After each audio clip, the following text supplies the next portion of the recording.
예, 오늘 마태복음 7장 1절로 5절 말씀을 가지고 내 눈의 들보를 먼저 빼자. 내 눈의 들보를 먼저 빼자. 그 제목으로 말씀 전하겠습니다. 우리는 모두 우리가 죄인이라는 사실을 알고 있습니다. 누군가가 많이 배웠고 또 훌륭한 교양을 쌓았고 옷을 아주 잘 차려 입었어도 그가 죄인이라는 사실은 변하지 않습니다. 설령 그가 기독교인이라고 해도 그의 속에는 아직 죄의 본성이 남아 있습니다. 그래서 기독교인도 어쩔 수 없이 종종 죄가 되는 생각에 빠질 수 있고 또 죄된 행동을 범할 수 있는 것입니다. 어떤 사람은 교회 다니는 사람이 왜 그래? 교회 다니는 인간이 왜 저 모양이야? 라고 욕하고 비난하지만 솔직히 말하면 교회라고 하는 곳이 의인들이 모이고 천사 같은 사람들이 모인 곳이 아니라 사실은 더럽고 냄새나는 죄인들의 집합소라는 거, 그것이 사실 성경적인 이야기입니다. 그러한 죄의 본성 때문에 우리가 자주 저지르는 것 하나가 바로 남을 비판하는 것입니다. 여럿이 모인 공개된 자리에서 전체의 유익을 위해서 그게 참석한 모든 사람이 마음을 활짝 열고 그래 얘기해줘 나도 얘기할게 이러면서 건설적인 비판을 말하는 것을 의미하는 게 아니고요. 남을 비판한다고 할 때 이것은 지극히 사적이고 은밀하게 수근수근 되면서 남을 비판하는 것을 말합니다. 그것을 주님께서 하지 말라고 하시는 거예요. 우리들은 근데 솔직해집시다. 남을 비판하는 게 좋아요. 무슨 말이냐면 재미있다 말이지. 우리는 종종 남을 비판하는 시간을 즐겨합니다. 잠언서에 아주 재미있는 표현이 있어요. 잠언서 18장 8절입니다. 남의 말 좋아하는 자의 말은 별식과 같아서 뱃속 깊은 데로 내려가느니라. 죄의 본성을 가지고 있는 우리는 다른 사람에 대해서 말을 할 때 그게 재밌다는 거죠. 참 이상한 거죠. 특별히 남의 약점을 잡고 흉을 보는 것은 더 재밌어요. 그래서 솔로몬 왕이 남의 말을 하기를 좋아하는 사람들의 말은 별식과 같다고 말하는 것이 이해가 됩니다. 별식 같으니까 맛이 있잖아요. 특별히 맛이 있잖아요. 별식.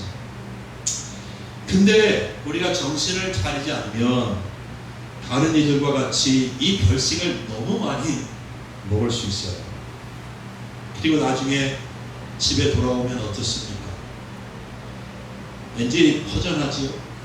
왠지 찝찝하고 그렇죠? 왜 그렇겠어요? 하나님께서 기뻐하지 않으셨다는 거예요. 우리 속에 성령님, 거룩한 성령님께서 가시기 때문에 그렇게 하고 나면 성령께서 슬퍼하신다는 것이, 그것이 우리는 기분이 찝찝하고 뭔가 허전하고 그렇게 느껴지는 것입니다. 성경은 말을 많이 하는 것을 그렇게 찬성하지 않습니다. 도리어 말을 가급적 많이 하지 말라는 그런 입장을 취하고 있습니다. 잠언서 21장 23절입니다. 입과 혀를 지키는 자는 자기 영혼을 환난에서 보전하느니라, 이렇게 말했습니다. 잠언서 10장 19절에는 말이 많으면 허물을 면키 어려우나 그 입술을 제어하는 자는 지혜가 있느니라, 이렇게 말씀하고 있습니다.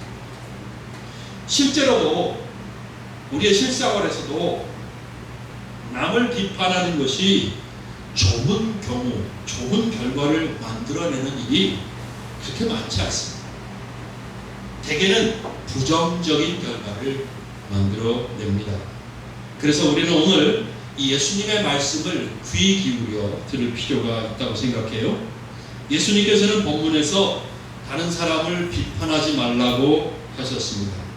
본문에서 예수님께서 주시는 메시지는 세 가지입니다. 첫째, 비판을 받지 않으려면 비판하지 말아야 한다는 사실을 말씀합니다. 비판을 받지 않으려면 나도 비판하지 말아야 된다는 거예요.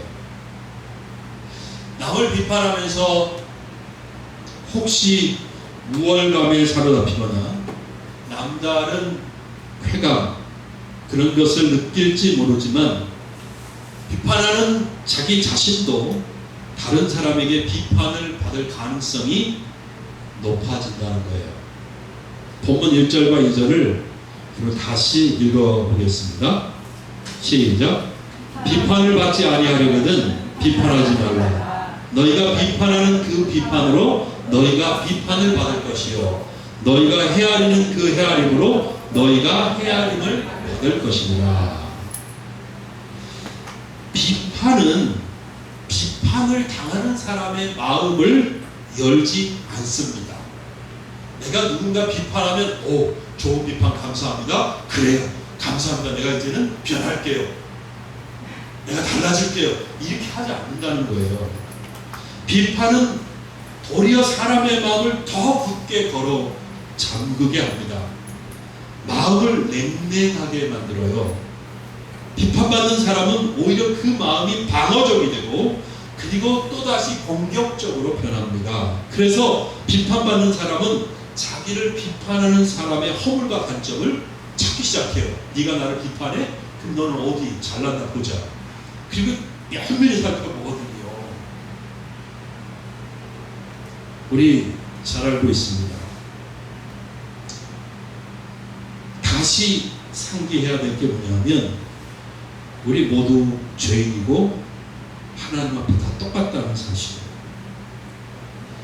성격이나 기질에 따라서 말하는 거나 행동하는 것이 조금 차이가 있지만 다 연약한 인간이고 죄인일 뿐이에요. 그래서 누구에게든지 거의 비슷한 실수가 있고 거의 비슷한 잘못을 저지르면서 살기 마련입니다.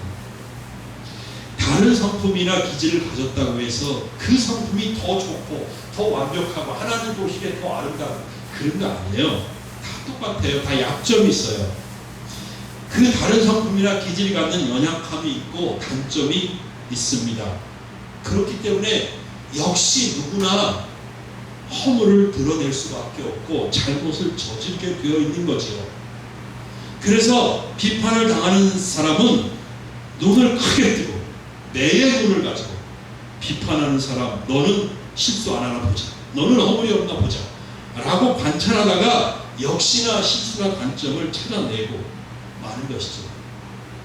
그렇게 매의 눈을 가지고 보려고 하는 사람 앞에 걸려들 수밖에 없어요. 뭐가 걸려도 걸린단 말이죠. 그러면 역시 동일하게 비판을 당할 수가 있게 되는 거죠. 그러므로 서로 비판하기보다는 우리가 서로의 연약함을 불쌍히 여기는 마음이 필요하다고 믿습니다. 비판하는 것은 교만한 마음을 가지고 있기 때문에 비판하는 거예요. 그러나 사랑이 있는 마음은 교만하지 않지요. 사랑은 겸손하잖아요. 그렇기 때문에 사랑이 가득한 사람의 마음은 남을 쉽게 그렇게 판단하고 비판하지 않는다는 것입니다. 다른 사람의 약함을 보면서 나 자신을 돌보는 겸손함을 가지고 있어야 돼요. 그러면 결코 남을 비판하지 않습니다. 도리어 서로 불쌍하게 여겨주는 것입니다. 서로 이해해 주죠. 서로가 기도해 줍니다. 서로의 약함을 덮어주면서 같이 힘을 모아서 교회를 세우고 하나님의 나라를 이루어간다고 생각합니다. 그러므로 우리 앞으로 남을 비판하지 않을 수 있도록 조심했으면 좋겠습니다. 그렇죠? 여러분들은 잘하고 우리 교회는 참 좋다고 생각해요. 우리 교회 성도님들은 정말 훌륭한 성도님들이에요. 근데 연약하기 때문에 지금까지 잘하셨지만 앞으로도 남을 계속해서 섣불리 비판하지 않도록 조심하고, 특별히 성도들끼리는 더욱 조심할 수 있으면 좋겠습니다. 직접 얘기하세요. 당신이 이런 부분이 내가 좀 기도해주고 있는 부분이다.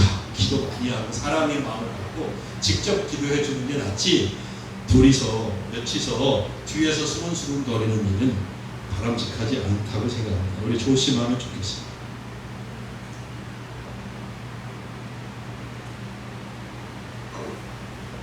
두 번째 주님께서 주시는 메시지는 내 눈 속에 들보가 있다는 사실을 깨달아야 한다는 거예요. 우리가 쉽게 남의 눈 속에 티끌을 보지만 사실은 내 눈 속에는 들보가 들어있다고 주님이 말씀하세요. 3절 4절 말씀 같이 읽겠습니다. 시작. 어찌하여 형제의 눈 속에 있는 티는 보고 내 눈 속에 있는 들보는 깨닫지 못하느냐. 보라, 내 눈 속에 들보가 있는데 어찌하여 형제에게 말하기를 나로 내 눈 속에 있는 티를 빼게 하라 하겠느냐. 인터넷 포털 사이트인 네이버가 제공하는 국어사전에 티가 먼지처럼 아주 작은 잔 부스러기라고 정의되어 있습니다. 또는 티는 어떤 자그마한 흉이나 허물을 뜻하기도 합니다. 그런데 들보는 아시죠? 한옥 같은 그런 집에 지붕을 떠받치고 있는 아주 굵고 긴 그런 나무를 말하지 않습니까? 예수님 말씀은 이런 겁니다. 남을 비판하는 그 사람의 눈에는 들보가 있고 비판을 받는 사람의 눈에는 티가 있다.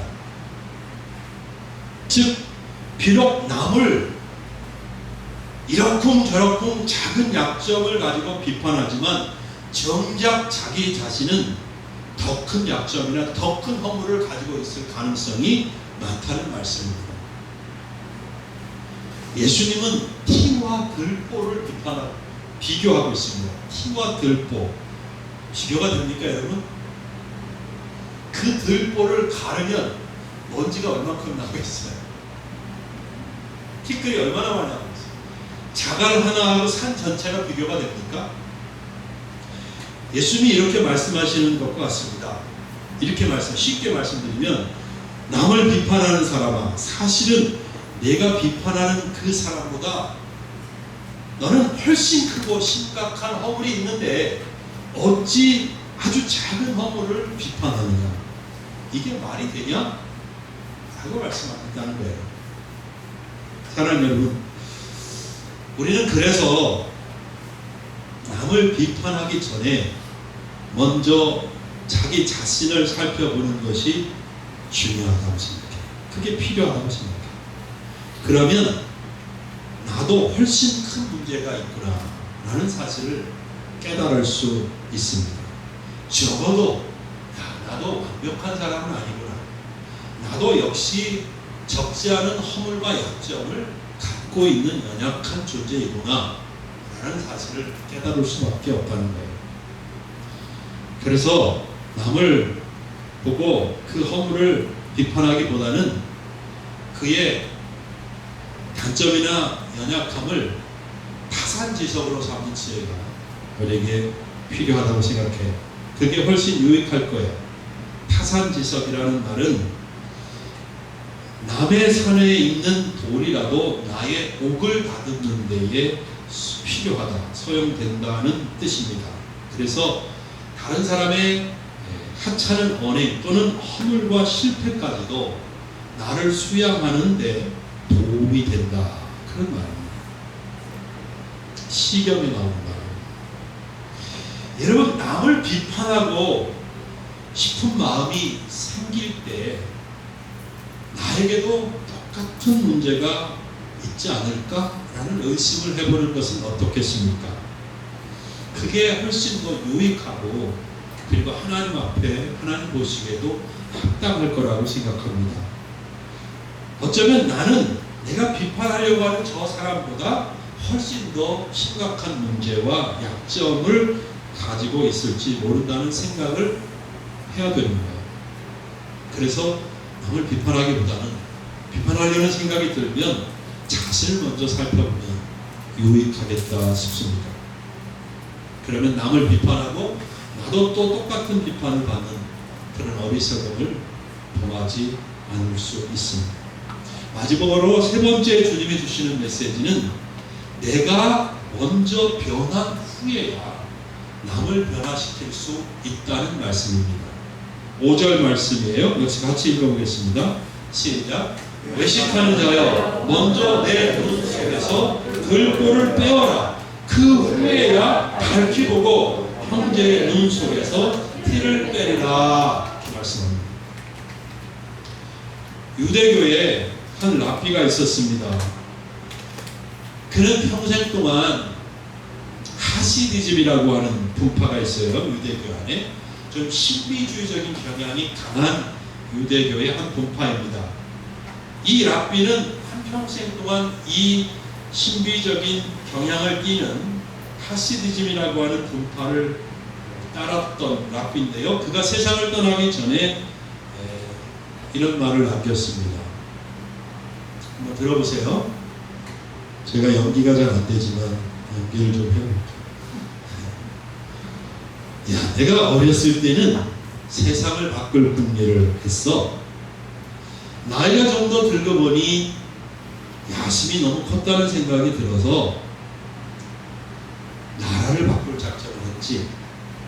그런데 시간이 갈수록 그것도 너무 큰 꿈이라는 깨달음이 생기더라. 그래서 이번엔 우리 동네를 바꿔보려고 했어. 그것마저 힘들다는 것을 알고 다음에는 가정을 변화시키려고 노력해봤지. 이제 나이가 들 만큼 들고 보니 나를 바꾸는 데서부터 시작할 거 그랬다는 후회가 드는구나. 자신을 바꾸는 일부터 했더라면 이어서 내 가정을 바꾸고 마을을 바꾸고 더 나아가서 나라를 변화시킬 수도 있었을 텐데 말이야. 그리고 누가 알겠느냐? 세상까지 변화시킬 수 있었을지. 여러분, 제 연기가 어땠습니까? 괜찮지요? 맞는 말입니다. 뭐 연기가 중요한 건 아니고요. 이 내용이 중요한데 성경적으로 봐도 맞아요. 이 랍비가 보통 공부를 많이 하고 참 똑똑한 분들인데 이런 걸 죽을 때가 돼서야 깨달았다는 게 참 안타깝지요. 근데 우리는 살아있잖아요. 예? 그죠? 그러니까 얼마나 좋아요. 아직 기회가 있어요. 우리는 나 자신을 주님 앞에서 바꿀 수 있는 기회가 있습니다. 그것이 참 감사한 일이라고 생각합니다. 지도자에게 꼭 필요한 자질 혹은 덕목이 몇 가지 있지요. 비전을 갖는 것, 남이 보지 못한 어떤 꿈을 꾸는 거죠. 혹은 목표라고도 할 수 있을 거예요. 큰 목표를 갖는 것. 그 추종하는 사람들을 힘있게 이끌 수 있는 카리스마, 또 문제를 남이 보지 못하는 문제를 꿰뚫어보는 통찰력, 그 다음에 그 분야에 관한 전문적인 지식, 또 남이 없는 어떤 일을 추진하는 뜨거운 열정, 이런 것들이 지도자에게 필요할 거라고 생각합니다. 그 외에도 많겠죠. 그런데 가장 중요한 게 있어요. 그게 뭐냐 하면 뭐 같아요? 모범이 되는 거예요. 모범. 특히 기독교 안에서는 지도자에게 가장 중요하고 첫째되는 자질은 본이 되는 것입니다. 모델이 되는 거예요. 생각을 해봐요. 다 가졌다고 쳐요. 지도자로서 있어야 되는 모든 자질을 다 갖췄는데 말한 대로 안 해, 이 인간이. 자기는 기가 막히게 가르치고 남들에게 이렇게 저렇게 하면서 가만히 보면 자기는 안 그래. 모범이 되지 않아. 그러면 누가 그 사람을 따르겠어요?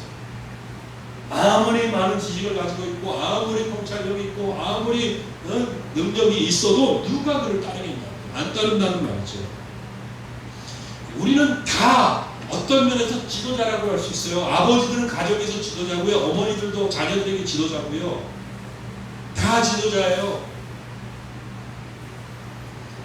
인생을 수십 년을 살고 어른이 되면 그 후배 되는 사람들의 보기에 다 지도자라는 거예요.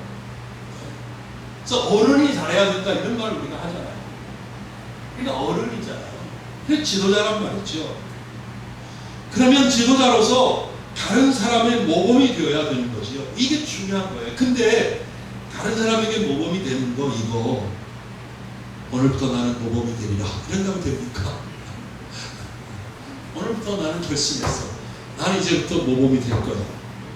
그래가지고 어제까지 살아오던 그 삶의 방식이나 생각, 태도 이런 걸 확 갈아엎을 수 있겠냐고요? 안 된단 말이죠. 예수님 말씀대로 먼저 내 눈에서 뭐를 빼요? 들보를 해야 된다면 됩니다. 그 후에야 밝히 보고 다른 사람의 눈 속에서 티를 빼줄 수 있는 것이죠. 내 눈에서 들보를 뺀다는 것은 내가 먼저 변하는 것을 의미합니다. 내 문제를 먼저 고치는 것입니다. 내가 똑바르고 선명하게 보지 못하고 상황을 올바르게 판단하지 못하게 하는 내 눈 속의 들보와 같은 것들, 곧 과거의 상처와 아픔 이런 거 먼저 치료받아야 된다. 또 내가 가지고 있는 나쁜 습관이나 행실 이런 것들을 먼저 뜯어 고쳐야 된다는 것이죠. 내 문제를 고치지 않으면 그것들은 계속 내 생각과 삶에 영향을 미치는 것입니다. 과거는 즉 과거에 내가 경험한 거, 들은 거, 상처, 아픔, 충격 이런 것들이 어떤 면에서 긍정적인 영향을 끼칠 수도 있어요. 현재의 나에게. 근데 부정적인 영향을 주는 경우가 많다는 거예요. 과거의 그 무엇인가가 오늘 나에게 부정적인 영향을 미친다면 나는 오늘 생각하는 게 건강하지 못하고 균형 잡히지 못하고 또 나의 삶의 방식이 건강한 삶이 되지 못할 수 있어요. 그래서 나는 인지하지 못하지만 그것 때문에 내 주위에 있는 사람들을 힘들고 괴롭게 하는 경우가 아주 많다는 거죠. 과거에 굉장한 아픔과 상처를 가져서 그 정서판이 막 망가지고 생각이 올바르고 균형 잡히게 할지 모르고 이런 사람이 한 가정의 아버지가 되면 그 가족들은 얼마나 고통스러움을 당하는지 모릅니다. 만약 그런 사람이 대통령이 돼가요. 나라는 나라는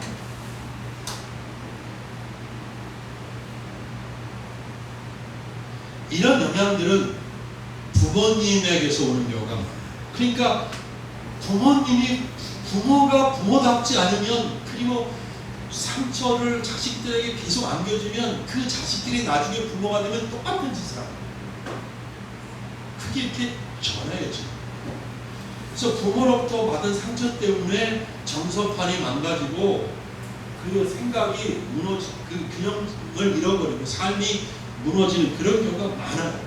혹은 친척들에게서부터 오는 경우도 많고 학교 선생님이나 또 선배들로부터 오는 경우도 많아요. 어떤 집안은 이상한 가풍을 가지고 있는 집안이 있어요. 저녁은 모든 식구가 반드시 6시까지 들어와서 다 같이 먹어야 된다. 뭐 이런 거. 혹은 뭐 아침 7시가 되면 모두가 다 세수 다 하고 머리 싹 빗고 정장을 딱 차리고 식탁에 놀라면서 모든 식구가 한 번에 동시에 딱 아침밥을 먹어야 된다. 그게 너무 중요한 거다. 우리 집은 그게 가풍 나가 이러면서. 그러면요, 그런 게 얼마나 힘들어요. 그런 것 때문에 사람들이 상처를 입기도 하고 어려움을 겪습니다. 살다가 사람들로부터 배신을 당하는 경우도 많죠. 누군가에게 어떤 배신을 당하면 그 이후의 삶이 너무 힘들어져요. 사랑을 못 믿게 되고요. 누가 맘 놓고 사람과 상임을 갖기가 어려워지고요. 그러다 보니까 주위에 있는 사람들에게 자꾸 오해를 불러일으키고 상처를 입히고 관계가 무너질 수밖에 없는 거예요. 큰 실패를 해도 상처를 받을 수 있습니다. 또 사랑하는 사람을 잃어버리는 큰 충격을 당하면 또 상처가 되기도 하고 그것이 나의 삶에 지대한 영향을 미칩니다. 과거의 이와 같은 다양한 경험이 오늘 나에게 부정적이고 악한 영향을 미쳐서 오늘 나의 삶을 괴롭히고 그런 나 때문에 또 내 주위에 있는 사람들이 괴로움을 당하게 됩니다. 그러면서 나는 말이지 이게 잘못됐고 너는 이게 잘못됐고 그럼 누가 그의 말을 듣겠냐는 거죠. 아이고 인간은 원하잖아요. 여러분 그래서 우리는 우리 눈 속에 그런 들보가 들어있지 않나 잘 살펴서 그 들보를 먼저 빼내어야 하는 거예요. 어떻게 할까요? 잘 들으셔야 돼요. 적으려면 적어요. 볼펜 준비하는 동안 내가 어떤 때 화가 나고 어떤 때 불안해지고 어떤 때 두려움을 느끼는지 등등 그런 것들을 주의 깊게 살펴볼 필요가 있습니다. 이게 항상 화가 나는 게 아니에요. 어떤 때 누군가에게 어떤 말을 들을 때 어떤 일을 겪을 때 화가 날 수도 있고 두려워질 수도 있고 괜히 가슴이 벌렁 뛰고 이런 것들이 사람마다 있거든요. 물론 없는 사람도 있어요. 우리 주영엄마 같은 사람은 없어요. 저렇게 사랑을 받으면서 자라면 없어요. 저 같은 사람이 있죠. 그 잘 살펴요. 두 번째는 내 부모님이 어떤 분이셨는지 부모님의 어떤 부분이 내게 영향을 주었는지 살펴볼 필요가 있어요. 우리 부모님을 가만히 생각해 보면 우리 부모님들 어떤 분이셨지? 나에게 어떤 부분에서 나를 아프게 하고 나를 힘들게 했지? 우리 아버지가 우리 엄마가 나에게 어떤 말을 할 때 내가 괴로웠지? 그런 것들을 잘 살펴보면 오늘 내가 말을 하고 느끼고 힘들어하고 하는 그 원인을 찾아내기가 쉬워요. 학교 선생님이나 선배들로부터도 어떤 특별히 받은 영향이 있는지 잘 생각해 보면 유익합니다. 마지막으로 과거에 어떤 충격적인 일을 겪었는지 그리고 그때 얼만큼 아프고 힘들었는지 그리고 그런 것들이 오늘 나에게 어떤 영향을 주는지 잘 살펴볼 필요가 있습니다. 이게 쉽지 않습니다. 고통스럽습니다. 나 자신을 완전히 발가벗기는 것 같은 그런 고통일 수 있어요. 상당히 고통스러울 수 있어요. 나 혼자 하기 힘들면 전문가에게 도움을 받을 수도 있어요. 그러나 힘들고 어려워도 이 과정을 통과해야 합니다. 이 과정을 통과해야 합니다. 제가 얘기한 적이 있죠. 우리 아버지한테 제가 받은 상처. 저 녀석은 잘할 줄 모르면서도 누가 잘한다고 하면 좋아해요. 얼마나 그때 어린 마음에 충격이 있고 난 바보였구나. 사실 사람들이 나 못하는데 그냥 잘하는구나 그러면 못하는데도 잘한다고 하니까 바보 멍청하게 그걸 좋아하고 살았네? 그렇게 생각한 거예요. 충격이었던 거예요. 그래서 지금까지 살아오는 동안 누가 날 칭찬해주고 잘한다고 해도 믿지를 않아요. 믿지를 않아요. 받아들일 수가 없는 거예요. 괜히 그러는 거지 뭐. 인사치레라면 전해주는 거지. 나 그냥 격려해주는 말이지 뭐. 내가 진짜 잘하겠어. 이런 생각을 합니다. 그 아픔과 상처를 치료해준 분이 황정사예요. 고마운 게 내가 나중에 미국까지 따라갈 거야. 정말 진짜 굉장히 오랫동안 그랬어요. 굉장히. 그러니까 다 마찬가지예요. 저의 경우는 약한 거죠. 그런 건 그래도 약한 거예요. 근데 아주 비인간적인 인격적인 모독적인 말을 듣고 매일매일 아주 무자비하게 매를 맞고 막 이렇게 크면 되게 힘듭니다. 그런 거를 살펴볼 필요가 있어요. 그래서 그런 것들을 다 찾아내고 그래서 그 나에게 부정적인 영향을 미쳤던 것들을 다 주님 앞에 내려놓는 거예요. 주님 앞에 내려놓고 주님 내가 이런 일을 겪었고 이런 것 때문에 내가 이렇게 아프고 이런 것 때문에 힘들고 이런 게 고통스럽고 근데 주님 내가 이것을 내 능력으로 내가 결심한다고 해서 고칠 수가 없습니다. 그렇게 고백을 하는 주님 도와주세요. 주님은 내게 능력 주시는 분 아닙니까? 주님 안에서 제가 고치기를 원합니다. 그렇게 해야 돼요. 눈에 티끌은 빼기 쉬워요. 우리 어렸을 때 이렇게 하고 울었으면 빠지잖아요.